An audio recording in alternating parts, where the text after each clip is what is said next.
Sairam students, welcome back to your online class of environmental studies. Today we are going to study environmental studies, and in environmental studies what we are going to study today, is a new chapter which is related to the early age. Okay, so first I'm going to show you some hints of the chapter and you have to guess the name of the chapter. So, first hint is think of a world without television, phones, cars, or computers. If I say there is no television, then how would you survive? It is very difficult to entertain ourselves. That would be very much difficult for us to entertain ourselves because nowadays we don't have so much things to do outdoors. You also children prefer to stay at homes. So basically there is the television which is the major source of entertainment. And phones. Yes, I know you all love to watch phones, but I'm saying that just watch the phones only for your studies. Don't watch it more because it affects your eyes as well as your brain also. So, phones. Can you imagine the lives without phones? No, I'm just hoping that no one can imagine. No one, even children, can imagine the life without the phones or cars. Yes, I'm saying that we can imagine the lives without the cars. Basically, here the meanings of the car is that the vehicles. Do you imagine the car? Do you imagine the life without the vehicles? I'm saying that no, probably no. If you have to go at the distant places, far away places, then it is very difficult for us to go through the go through our legs, go through by walking. So it is not easy. So we cannot imagine a world without even vehicles or computers. Nowadays all the work has been done through the computers. So basically we nowadays, which is the COVID period, so here in the COVID period maximum of the peoples had done their work through the computers, laptops, office works. They do not went to the office, they do the work from home through the computers and the laptops. So basically we cannot imagine our lives now without these entertainment sources or these important sources of our life. So we cannot imagine a life without that. Or do you live or travel without cars, buses, train, scooter, or bicycle? We cannot imagine a life without any of these things. Now, basically, the vehicles are most vehicles are basically depends on which thing. The basic thing on which the vehicles depends, that is our wheels. Because if there is no wheel, no one can take a ride, because only there is the wheel. If there is think, you have ever think about it, that if there is no wheel, if there is a square instead of wheel, so can these vehicles moves? No, not even a single vehicle can move, because it doesn't have that friction of moving. The friction of moving is also is only happens through the wheels.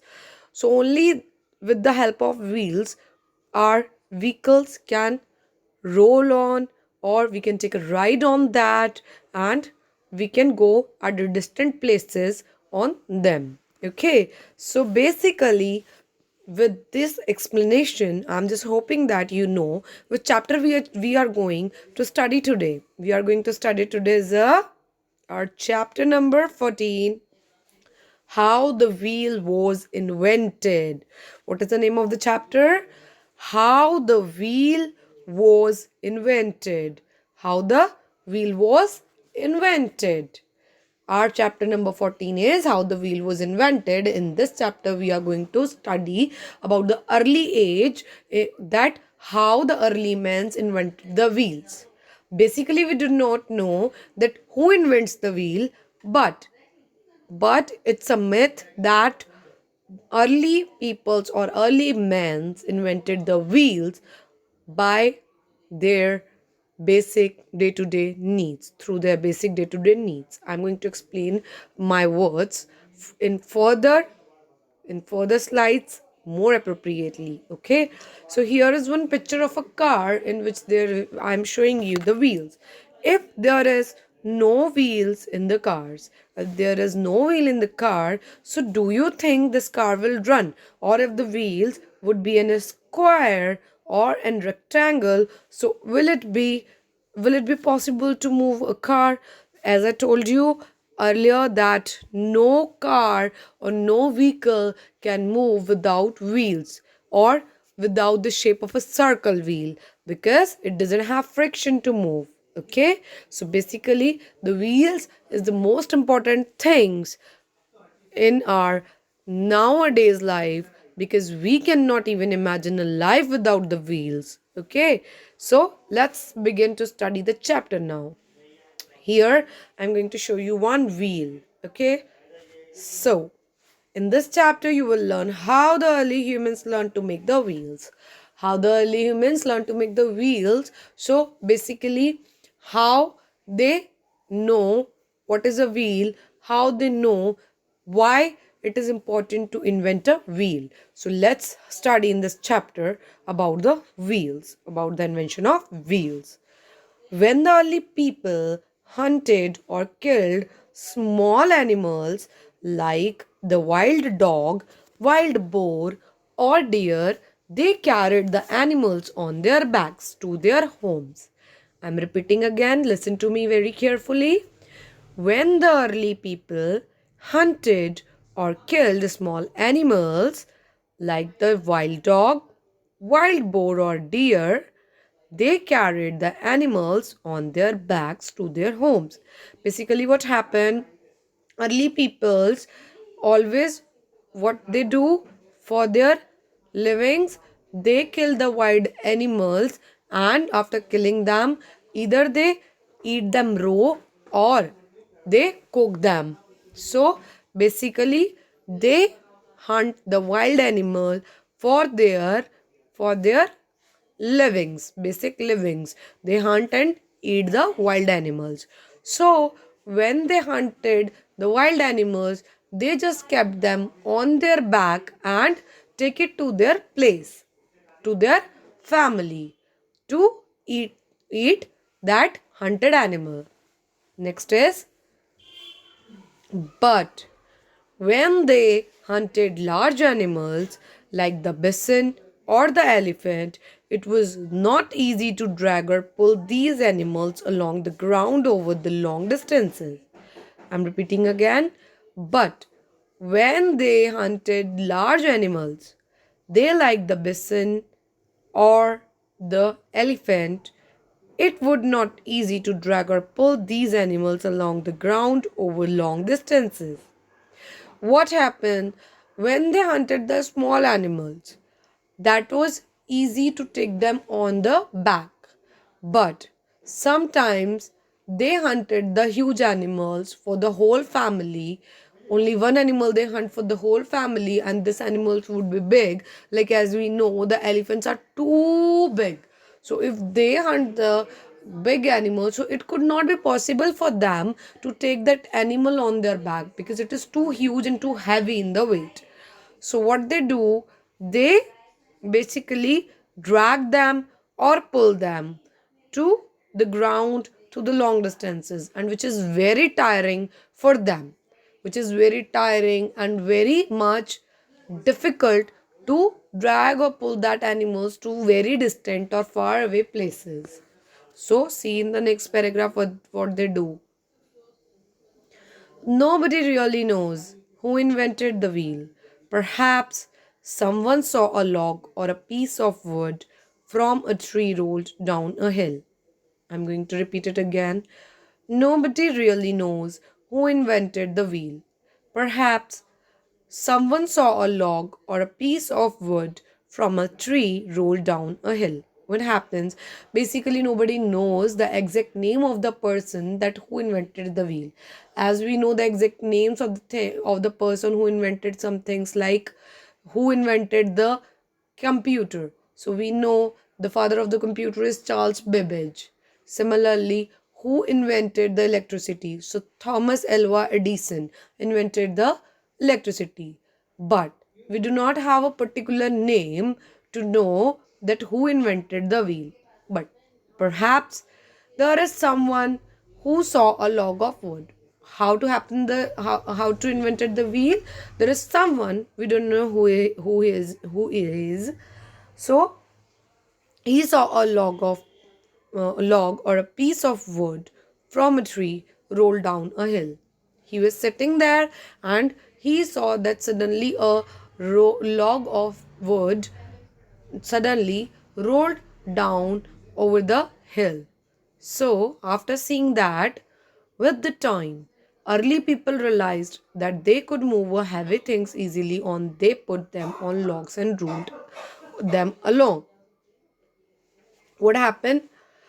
With the time, they understand that if this log of wood can rolled easily on the things, so we can just join some log of pieces together and put some heavy stuffs on it and roll them down to the places where we want to go. They think about that. Then the round logs turned easily and helped carry the weight. The round logs turned easily and helped carry the weight. What happened? Their plan was successfully done. That means the plan was successfully accomplished. That means that that particular wood can roll and they can take the things easily on them.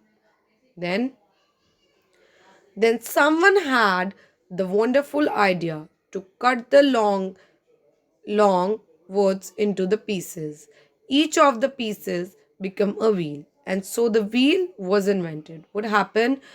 First, they take a log of woods, but after that, someone think more about it, and they think that we can do one thing. We can even cut out that log pieces. We do not need to take that full log piece. We can cut into the some parts and make the wheels of it, and then these wheels only can roll over the places. What if the wheels of a bus or a train work square like this, not the round like they are? Would the bus move smoothly or would you have a bumpy ride? See what happened? Finally, they invented the wheel, and now it is easy for them, and then it is easy for them to drag or pull. It is easy for them to take the big animals or the big heavy stuffs on the carts or the wheels. So basically, after inventing the wheels, they invented the carts, they invented the horse driven carts. They can understand that animals can also use as the vehicles, animal can also carries the weight. So they invented then more things, and after that the stage of early men's, then we came and we are more intelligent than them, so we can invented then cars and buses and trains. So in which we had the engines, we can do many much more better things with our thoughts. Anything which we can think, it can be possible. Nothing cannot be possible. Nothing is there which cannot be possible. Everything is possible in this world. Whatever you think, as if the early men think that they can do, they can take the things on the log of wood, so they tried and they were success. Sometimes we fail in our goals, sometimes we fail in our thoughts, but one day we get successful. So we have to think, we have to invent. So through this, we can understand how the wheels were invented. Thank you so much. Study through this chapter. I'm hoping that this chapter will help you to understand the invention of wheel. Thank you so much, and motivates you also to invent more things in your life.